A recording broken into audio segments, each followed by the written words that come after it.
Aujourd'hui, nous célébrons notre maison de la femme de transformation et de formation pour les femmes, pour les jeunes, garçons que filles.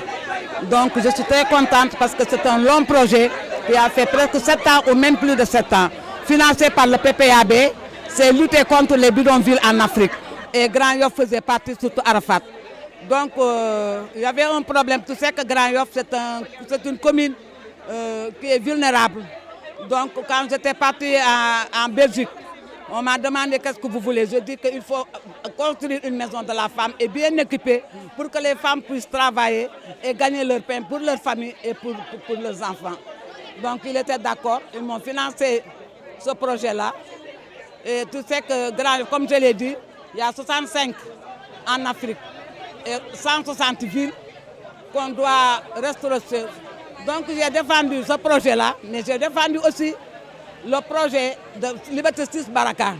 C'est pour cela qu'on a construit des cités là-bas, un immeuble. Et les femmes lavandières aussi, à Grand Dakar. Donc je suis très ravie. Et à la Patte d'Oie, j'étais avec le maire Bana Diop qui a défendu Patte d'Oie pour une boutique communautaire. Donc aujourd'hui, c'est réalisé, alhamdoulilah.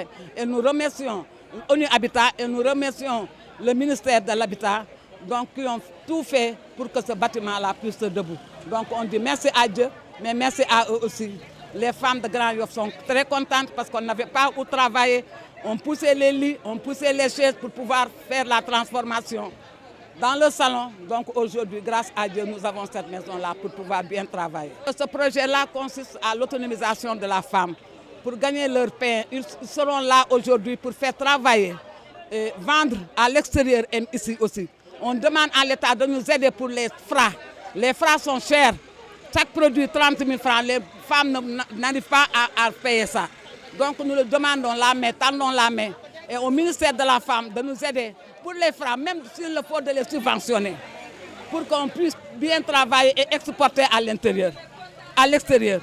Donc nous demandons ça à l'État et à nos partenaires, parce que c'est un peu difficile pour les femmes de vendre, même à l'intérieur dans les supermarchés, on ne peut pas le faire, à cause des frais, des codes-barres, des emballages. Tout ça, on n'a pas, donc on demande de nous aider à bien fournir ça. Parce qu'il y a de braves femmes ici à Grand Yoff qui ne veulent que travailler, qui ne veulent que se nourrir de leur propre sueur.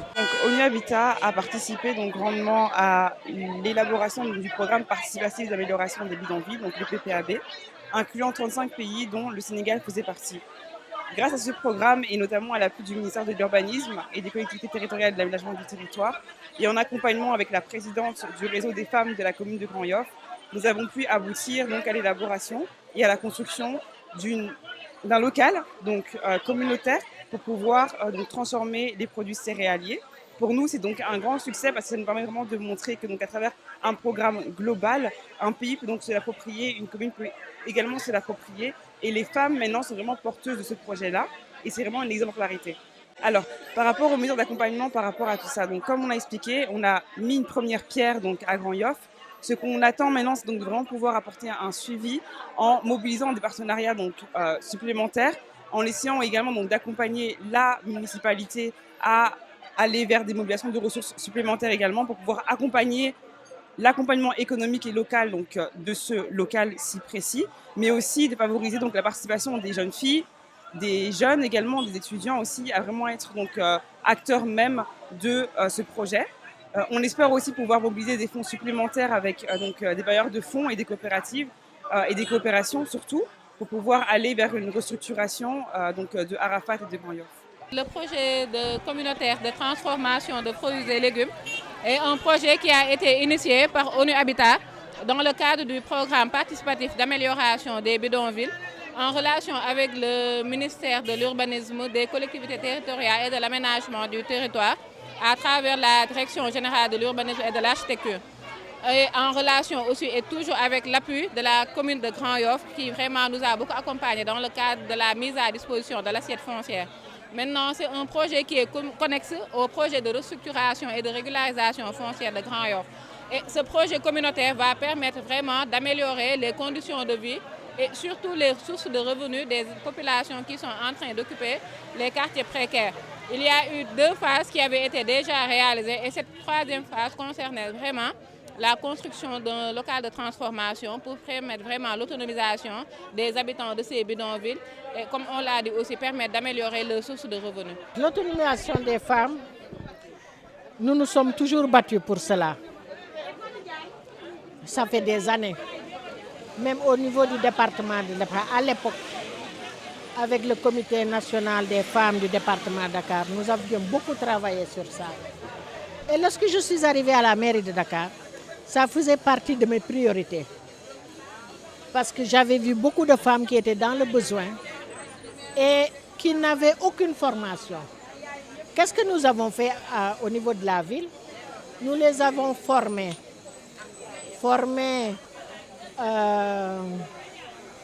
Dans tous les domaines, transformation des fruits et légumes, le tchakri, le araou et les jus de fruits et tout cela. Mais avant cela, nous avons tenu à leur donner une éducation financière. On les a aidés d'abord à créer leur propre entreprise en les formalisant, c'est-à-dire en les aidant à obtenir tous les papiers nécessaires pour avoir une association. Après cela, on les a formés, on a donné des diplômes et on les a accompagnés avec un petit prêt. 200 000 si c'est des prêts individuels ou 1 million si c'était des groupements de femmes. Et ça ne suffit pas seulement de les financer, on les a aussi accompagnés. Après le financement, on continuait à aller les voir dans leurs ateliers, dans leur production pour voir effectivement si l'argent était utilisé à bon escient. Et vraiment, nous avons fait ça dans tout le département de Dakar. Et jusqu'à présent, on voit des femmes qui volent, je peux dire qu'ils volent de leurs propres ailes. Parce qu'elles se sont tellement bien organisées qu'elles n'ont peut-être même plus besoin d'accompagnement au niveau de la mairie ou au niveau des institutions financières. Et je pense que c'est une chose qui a été bien faite au niveau de tous les départements de Dakar. Et je pense que ça va continuer à marcher. Mais bien sûr, parce qu'avec ce foyer des femmes, elles ont un lieu où aller faire leur propre production. Elles ont un lieu où exposer leur production. Et je pense que ça, c'était important pour elles. Ce qui leur manque, et le maire l'a déjà dit, c'est peut-être l'équipement qu'on va essayer de trouver, que la mairie, avec le maire Madiop Diop, va peut-être essayer de trouver, ou avec les partenaires qui ont déjà contribué à la construction du foyer, qui vont peut-être continuer à les accompagner en leur donnant des équipements nécessaires pour qu'elles soient plus performantes. Et si c'est fait, je pense que ça va très bien marcher.